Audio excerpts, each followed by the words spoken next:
এর আগে ইরানের সর্বোচ্চ নেতা আয়াতুল্লাহ আলী খামেনি নিহত হয়েছেন বলে দাবি করেছিলেন যুক্তরাষ্ট্রের প্রেসিডেন্ট ডোনাল্ড ট্রাম্প। নিজের ট্রুথ সোশ্যালে দেয়া পোস্টে ট্রাম্প লিখেন, খামেনি ইতিহাসের অন্যতম নিষ্ঠুর ব্যক্তিদের একজন, মারা গেছেন।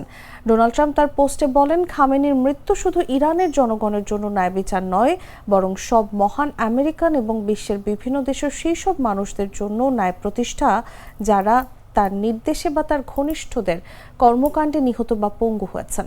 তিনি আরো বলেন, তিনি আমাদের গোয়েন্দা এবং অত্যন্ত উন্নত ট্র্যাকিং সিস্টেম থেকে বাঁচতে পারেননি। ইসরায়েলের সাথে মিলে আমরা এমন এক অভিযান চালিয়েছি যে খামেনি বা তার সাথে মারা যাওয়া অন্য নেতাদের আসলেই কিছু করার ছিল না। এটি ইরানের জনগণের জন্য নিজেদের দেশ পুনরুদ্ধারের একমাত্র শ্রেষ্ঠ সুযোগ বলেও পোস্টে মার্কিন প্রেসিডেন্ট উল্লেখ করেন।